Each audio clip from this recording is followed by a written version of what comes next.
Blue-white breakdown time. Bob Flounders, Dave Jones. Thursday, it's a little snowy. Dave, how bad did you guys get it in Downingtown? How are you doing? I don't think we got it as bad as you guys. We got. I just went and measured because I got to report into the Penn State Meteorological office, and we got like 7 inches, and we got a lot of sleet at the end. Yeah, so do we. We got about 9 or 10, but a lot of sleet overnight. Without going into too much detail. No, I've got to tell you. Hold on. Top snowfall in Pennsylvania was Litchfield, up on the New York border. David, 48. David, I'm trying to tee you up, and you never let me tee you up. Just trust me, Dave. Dave, can you tell the Penn State fans that you are a bit of a weather geek? So this is kind of right up your alley. You and Jim Cantori. No, Jim Cantori is a fraud, and I'm here to tell you that guy. Oh. That guy. There's a lot of people who do more work than that guy. That guy. He's a windbag. No Christmas cards from Jim this year, Dave. No Christmas cards. Not only that, he goes to places that aren't quite in the bullseye, and then acts like last night. And then does this and acts like he's going to get blown over. That guy. Yeah. No, I love weather. Real quick, you do. I have actual Penn State meteorological buddies, Jeff Warner, who in the press box, sure, and John Neese, who's a senior professor at Penn State, and I was in close contact with them last night during the event. It was a snow and sleet event here. Yeah, I actually called up Joe Moorhead. Joe Moorhead is a huge weather geek. Oh, I didn't know that. And did an edition of Off Topic with him. We're going to get into more of those. I was going to say you could, if you wanted to, you probably could have caught up with him and maybe wrote a little something. Well, Off Topic is going to be a feature we continue I love it. to do. That's a great idea. The idea is you have to talk about something that has nothing to do with your sport. Okay. Or any sport. It's like something you're really into. Let's talk about something that has everything to do with Penn State football. The Illinois Fighting Illini, a 5:30 dream kickoff Saturday, week 9. The fans wanted it. They got it. What do you think about it? I guess they're getting on the plane, right? I talked to some people. I heard some things a couple days ago that it looked pretty dicey that they were even going to get on the plane. A bunch of the guys on the team are a little upset that Lovie Smith was fired just Sunday. And now they're having this add-on game. I mean, they're going nowhere. It's another great decision by the Big Ten in 2020. just stacking them. Champions weekend, Bob. Not only that, how about Nebraska having to go get in a plane for Rutgers? Like what? Today. They got to fly in today. They got to try to get into Newark today. Yeah. It's a really bad backyard rival, Rutgers. I think at some point we're going to do a blue-white breakdown just on the inner workings of the Big Ten Conference, the first-year commissioner, all that went wrong, whatever that went right. But they have to be better, do they not, in 2021? I honestly think maybe Kevin Warren thought it was such a fail-safe operation the way Delaney built it for 30 years. That he could just come in and drink a glass of Merlot and serve some brie around and shake hands and pat asses and everything would be fine, That did not turn out that way. No, it did not turn out that way. He got a little more than he bargained for. This is not going to look good on his resume, Dave. I got news for him. It's not a resume builder. I think he might be answering the fan line. Get off his resume for his next job. He's going to just say 2020 unemployed, 2020 busy doing other stuff. He's going to be answering the fan line in a couple of years. Dave, is there anything Penn State fans should be geared up for on Saturday? We usually talk about the preview. We'll get to that in a little bit, but just the idea of a 9th game. Illinois, you're right about Illinois. They got to travel. They're not happy their coach got fired. What kind of incentive do they have to show up for this game and play? Well, none. I mean, especially this year. What is the point for any of it? It's I blame Greg Pickle and people like him. Yeah, because this is a game for people who just want to wager. It's That's all it is. That's all it is. And Greg Pickle, I know you're listening, so it's kind of your fault. Kind of your fault. I mean, there's a lot of people like that, and that's what those MAC games are on for in the middle of the week. Action. I mean, that's what that is. They're more. Plus, they get to be on national TV. Yeah, but I mean, come on. No one else is watching those games. That's who's watching the games. And if they weren't being watched, they wouldn't be on. This game will be watched because it's fodder. It's TV fodder. And really, very, very honestly, it's for the gamblers, and it's for whatever revenue they're going to make on an extra to fulfill their contract. I don't know what those details are, but that's all it is. Right. And they're asking these guys to get on a plane in the middle of a pandemic for this. I mean, luckily the storm was on Wednesday instead of Friday. Then what would have happened? Yeah. I can't imagine it would have come off. I'm really surprised it's going to come off now. Yeah. For the Penn State fans, just coming over their first signing day, Penn State, 15 kids signed in the class. We can tell you there's probably some news coming later in the week, possibly on another kid, but they have another signing day coming up, Dave. Just wanted to pass that along because some Penn State fans get pretty worked up. I'm in tremors. Pretty worked up. I'm trembling over the prospects of another. Yeah. So what are we supposed to, for a layman, what are we supposed to take away from this class, Bob? I mean, they were in dire straits. They got it back up into the top 20, as I understand, but they didn't exactly dominate the state, did they? They didn't. And, you know, they recovered a little bit, and the class is certainly not bad. They have some really intriguing players. Dave, the kid from Malvern Prep, is a two-sport athlete who could be a very high pick in the upcoming amateur baseball draft, Lonnie White. He's a wide receiver who's going to try and play two sports at Penn State, but he's a really, really good baseball player as well. They also got an offensive lineman from Maryland, Langdon Tengwall, 4-star. But Dave, you're right.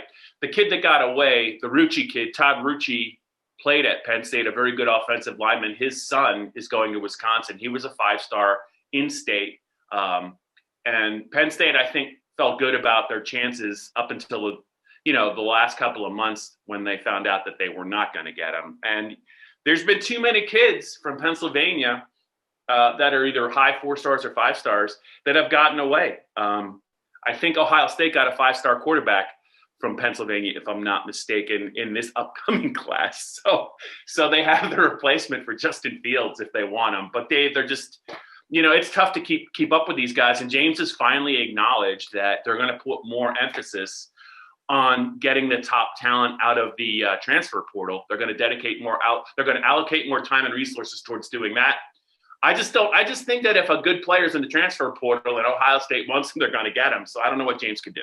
All right, let me run this stuff by you. As someone who used to be a contrarian about recruiting altogether, I've seen, I think, a trend toward much more accurate appraisal of recruits than, say, 15 or 20 years ago. And when Joel Holler?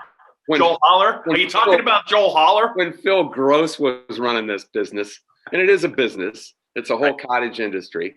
And you're getting Ronnie Crist actually really started it. Yes. And Ronnie, this is a little story we can tell because Ronnie got Joe Paterno so pissed off that because Ronnie was all over it. Ronnie was maybe the pre-internet, the first beat writer who really concentrated and saw the value of writing about recruiting and recruits before anybody did. I think that's legitimately true. Right. And he printed the entire list of the incoming class, and Joe was apoplectic, I guess. He was just livid. Called a meeting. Was that one not with Nick? It was a meeting with Nick, right? Well, I mean, this predates my time. I've heard I think it was in the variations of this story. I do know that he was very upset. Yeah. So I could see Joe meeting with Nick about this. Yeah, and Nick basically very nicely, as Nick was able to do, very, very diplomatically, told him to pound sand. Nick probably loved the fact that he was upset. Oh, yeah, of course. But Ronnie saw the value in that before anybody did, before there were any of these cottage recruiting magazines, or which Phil's turned into I got to give Phil Gross credit for one thing. He broke a story just recently I'm listening. that nobody knows he broke because he didn't really get credit for it. What was it? He broke the story that Maryland was joining the Big Ten. No. That is true.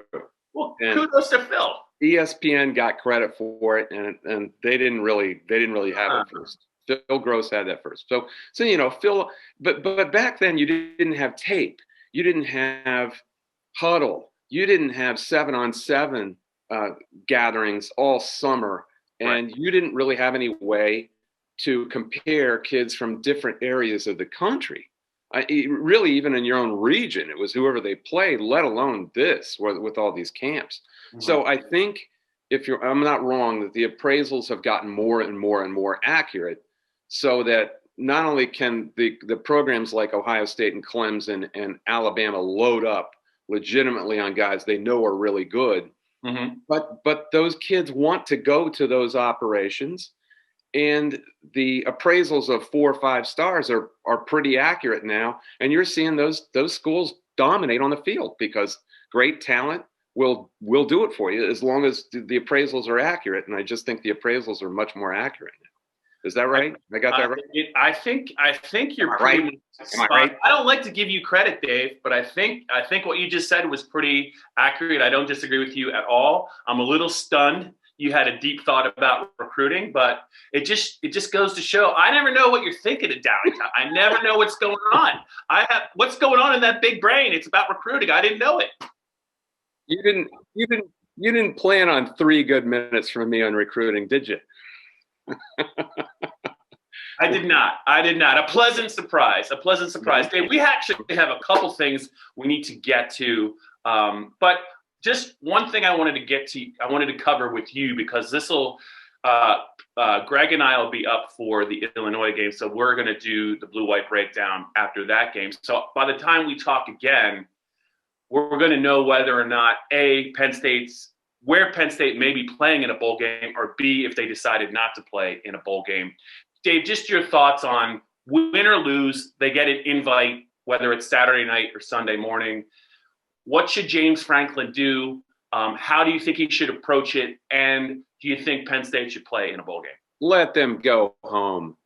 Let them go home if there was 1 year, if it was any year, if it was any year where you have a losing record and you get a bowl game, I would say let them go home. But especially this year, the fact is, the dirty little secret about a lot of these programs, even the ones where the kids basically get along with the staff and the coach. I think that's true of Penn State. I think the staff is pretty well liked. They get a little sick of being told what to do and where to go. And at the end of a season like this, even if they finish 4-5, what does it mean? Where are they going to go? Are they going to go to the Pinstripe Bowl or what? What are they? There is a Pinstripe Bowl this year, but they're mentioned with in conjunction with a couple bowls. But not only that, but usually you could rationalize, and this was always the talking point, that this was a reward for the players. Well, what would reward the players better this year than simply being safe and going home and celebrating the holidays with their families? That's what they should be doing. Nothing else. None of this baloney. We're with a 3rd-tier bowl game with a 4-5 record. That's what they want to do, I think, these guys. Yeah. But, let them do whatever they want to do. So, Dave, if you're James, after the game, he said he's going to have a discussion, obviously. But so you leave it up to the players. But my question, Dave, is what's the cutoff point for playing the game? If 60% of the team wants to – how many players have to want to play for Penn State to consider it? I think James should make the decision independent of whatever the players say. Okay. I think he should call this off. Okay. This is ridiculous. It's stupid. No one will ever remember whatever bowl game they play in. And you can say that about half the bowl games Penn State has played in during my career. I mean, that's true. Right. I mean, I'll pick a random one out of the ether.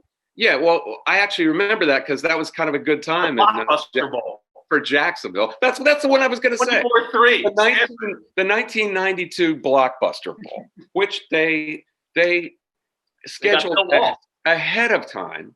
Yeah, and I've got Bill Walsh there to talk to. And it's still, they went out there and traipsed out there. They were 7-5. It had been a lousy, disappointing season. They were supposed to be better. They were coming off a 91 season where they were third in the nation and had only lost to USC and a really good Miami team that ended up winning the national title in a classic 26-20 at the Orange Bowl. That was like the surface of Mercury down there. That was that was an amazing game. They were supposed to be much better, and they came out of the box and lost to BC. They lost to BYU. They lost to Miami at the beginning of the season in a really disappointing performance. And that was the Richie Anderson stopped on fourth down game. By the end of the season, they were shot. They didn't want to go to any bowl game, and they played like it. Right. They played like it against Stanford. This is independent of all that. This is a special situation where you just should don't put it on the players. Right. What players are they're 20, 21, 22, and so many times they do what the coaches think they want to hear. Right. They tell them what they think they want to hear. Or their because there's that pressure on them. Don't disappoint your teammates. Well, that's baloney. It's really don't disappoint the coaches. Right. Because everyone's leery of that. This is one year where they should just let them go home, let them be with their families, and let them make sure that they don't have to quarantine during Christmas. Now, I got to give Penn State credit because their numbers have been phenomenal with COVID. They just came out with another report. Yeah, one positive test. Yeah, 1,200 and some athletes tested, one positive test. That's phenomenal. They deserve credit for that. Let's just keep it going. Let the season end. It hasn't been a vintage season under any respect. Let it go. Let it end. Dave, one other reason why James might want to do what you just said, and I don't think the fans really think about it, but if you're going to talk about player safety, if Penn State plays in a bowl game, they'll really be playing 10 consecutive weeks with no bye, straight through, because they had eight game regular season. The 9th game's now, and their bowl game will be within the next week, one way or the other. To play 10 straight weeks during any season, I think it's a little bit of a physical risk. Yeah, and there is no reward, what I was going to get at. There's no reward for the players here because they can't get out and mingle and do anything that you usually do in a fun spot. They're just going to be sitting in the hotel. Right. That's not fun. There's nothing fun about that, and there's no reward. Okay, I like it. All right, we're about halfway through the blue-white breakdown. Dave Jones with some strong takes about A, recruiting, B, Penn State's bowl possibilities. I love it. Dave, before we get to the Penn State preview, I got two things for you. First of all, I know you thought about it. Give me your thoughts on Ohio State Northwestern and how you think it's going to play out. I wish they were playing Iowa because I think what's your opinion? Do you think Iowa would be given a better game? Greg and I talked about it on Tuesday. I've got a specific reason for why I think Iowa would be a bigger threat, and I want to see a good game. I want to see someone beat them. Actually, I want to see someone beat them. I'm going to actually. If there was one reason you think Iowa is a greater threat to this specific Ohio State team, what would it be? Well, actually, I haven't really thought. I just want to give you the one thought that I just kind of thought about it in the last 24 hours.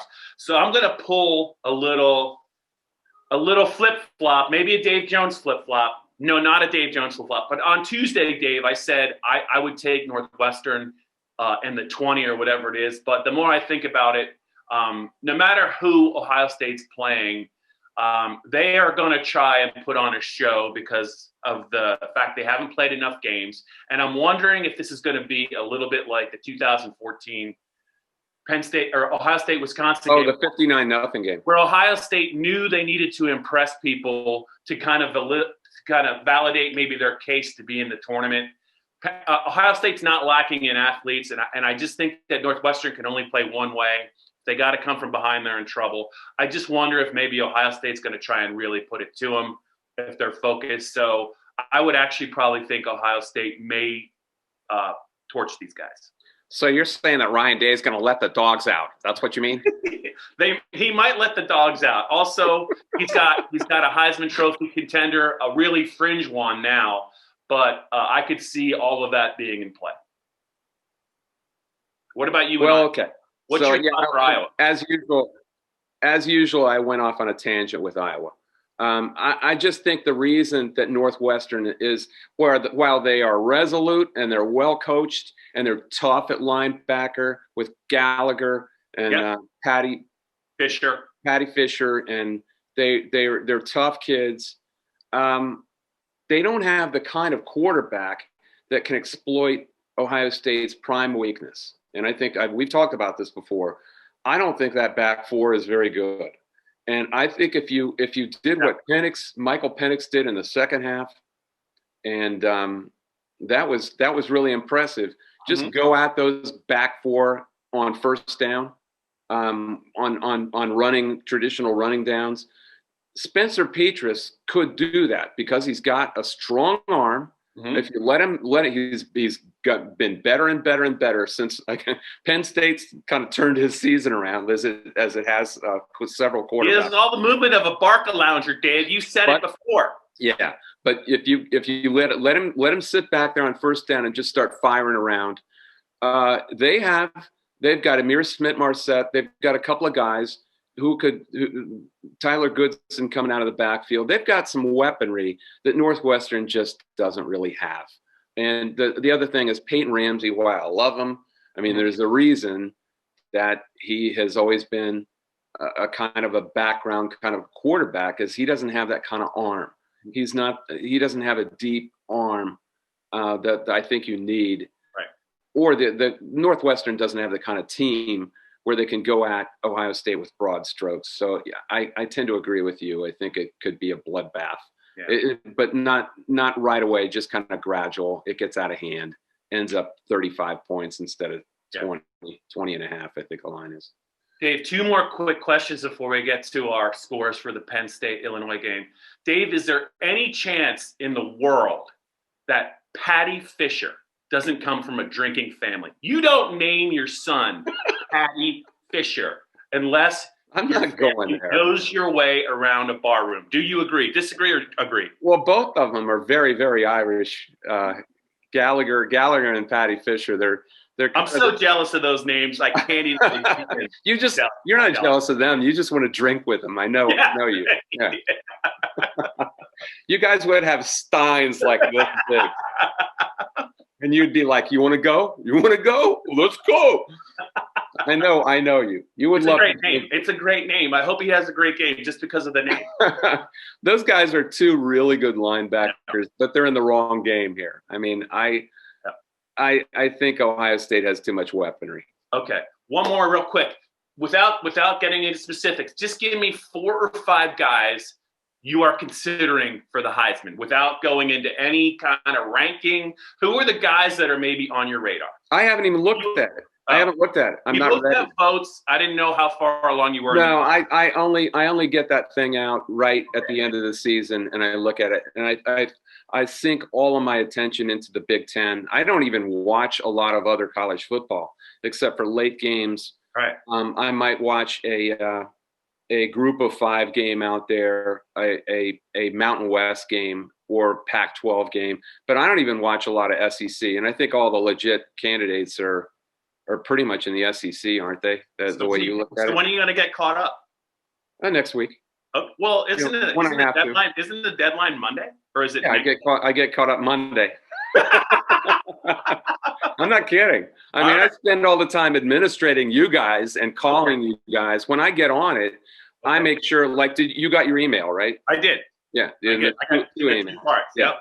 Greg was freaking out because he only got the second email. He thought, and then he's a warrior. He's a world-class warrior. He wanted me to call the National Guard or my mom or something, or get it done.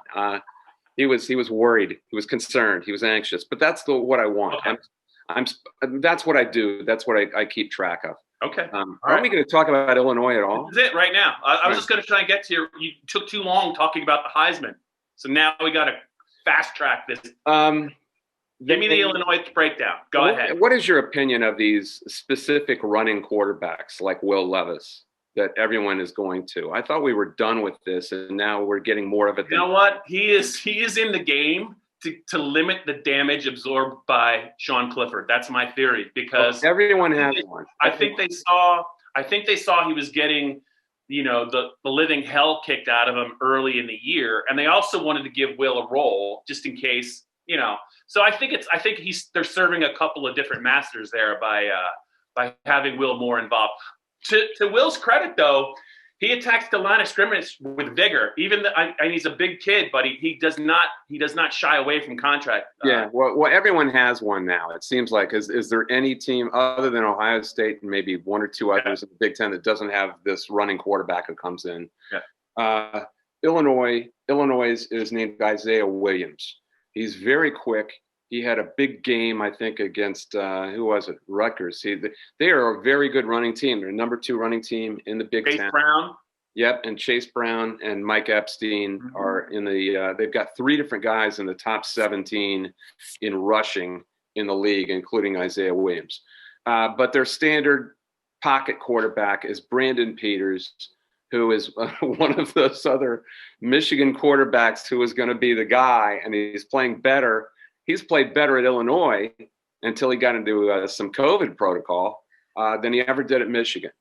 He's Wilton Spate, Dave. He's no Wilton Spate.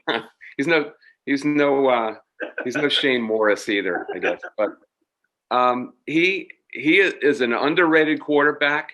If Illinois wants to play at all, they can give Penn State's defense some trouble because they are multifaceted. They can really run the ball, and Penn State needs to come out and be ready to play, or maybe these guys get a little fire in them. The defense has had its trouble over the years. It is decent now. They've got some guys who can hit some people, but they're not going to stun you or anything. And I just think this is about who wants to play. And from what I've heard, Illinois might not want to make this trip. So are we going to get into the lines now? I think it's time for Penn State wins handily. I don't know that. I think it's right on the line. Okay. I'm not sure Penn State is all that enthusiastic about this. All right, let's rip through these lines. We already covered Ohio State, Northwestern. I can't believe this game's coming off, but apparently it is. Nebraska has to fly to Newark today. Okay. They got to fly in there. And it could be the Noah Vedra revenge game, Dave. You are never. Oh, that's right. That's if he's okay. He got hurt. That Maryland kid. Yeah, I think he might not be able to play. I'm not sure.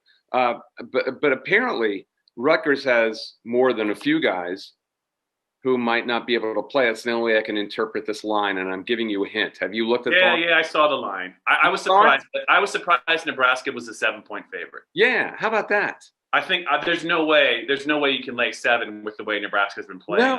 No. It also was so frustrating that Penn State lost to this team. If you think about it, they should have never lost that game. They were in a funk. I mean, they shouldn't have lost the Indiana game. And right. if they win the Indiana game, what happens? But I don't know. If Indiana plays Nebraska, they're 4 touchdowns better. I'm just saying Nebraska was ripe for the plucking, Dave, and they just threw the game away. I think Penn State was in a funk by that point. You just really saying funk. Yeah. Well. All right. What else we got? Jake Funk. Minnesota at Wisconsin. Have you looked at this? I haven't. I'm surprised this game's being played. Yeah. Wisconsin is 4.5, maybe 12.5. I would agree with that line. I think Pat Boyd's been living on borrowed time, especially last week. I mean, they had 33 guys out with protocol, and they beat Nebraska, and they won. That's what I'm saying. What did Penn State do? Did you hear what Frost said afterward? He said his offense couldn't get in a rhythm because there were too many TV timeouts. Oh my God! I really thought they had the right guy at Nebraska. I know. Who knew? It is a lot of excuse making out there. Yeah. Illinois at Penn State is 15. So what do you got there? 27-7 Lions. Right. I would tend to say 27-13. Well, didn't you officially make a pick for PennLive? You did make a pick, right? What did I say? What was it? I don't know. I don't you already made a pick. All right. Yeah, I remember. I just remade the pick. I don't know. That's this game. Boy, That's oh boy. champions. That's the anxiety and electricity of Champions Weekend, Bob. You're in a funk. You're in a funk. Michigan's Michigan State at Maryland. Have you looked at it? Are they definitely playing this? They are playing this, right? Do we know? As far as I know, yeah. I haven't heard that. If they are playing it, I don't know if that quarterback's healthy. He didn't play last week against Rutgers. No, Talia. Yeah. Yeah. So without him, I'm going to say Michigan State. If it's at Maryland, I'll say Maryland -3. Why? Because of the home field advantage? Yes. Yes. It's 2. It's Maryland -2. I don't even know. I'll take Michigan State because I'm not sure. I'm not sure 2 of his brothers ready to go. There's no evidence that there might be no evidence that game was played afterward. And then Northwestern at Ohio State. You love Ohio State here. Apparently. Yeah, the more I think about it, I think Ohio State wants to show everyone they belong, so they're going to try and stick it to Northwestern. Style points. You know, Northwestern. No weather to worry about. Indoors, fast track. Look out. Yeah, Northwestern. They surprise you sometimes. It would be awesome if they won. It would be awesome. It would be. They might as well just give Fitzgerald like the Bears job. They might as well just hand it to him if they beat Ohio State. I don't think he wants it. I think he wants to be. That's the only job they haven't offered him, and that was supposedly the holy grail for him. He might take that. We need to get a hold of Teddy Greenstein and get to the bottom of this. Isn't Nagy on thin ice? What's going on with I think the ice is broken. Oh, so I think he'll be out of there after this year. So it's a foregone conclusion. He hitched his wagon to Mitchell Trubisky, David. You can't do it. Not good. Can't play with him. Can't coach him. Can't run an offense with him. That's a good time for them, Mike Singletary. Can't have it. Can't win with him. All right. Anything else as we wrap up the Blue Right breakdown? How's the dog? Let's see. Wow, he is a big lad. He is worn out because his new friend Skylar, the husky mix, and she's only about 9 months, just wore his ass out yesterday in the snow, and he's still recovering. All right. Well, Good for him. Keep him warm and well fed. It's a beautiful day here, as you can see. It's a gorgeous. It's lovely. Nice tree too. Very nice tree. All right, Dave. I had nothing to do with it. All right. Be in touch soon, man. See ya. All right. Good luck, guys.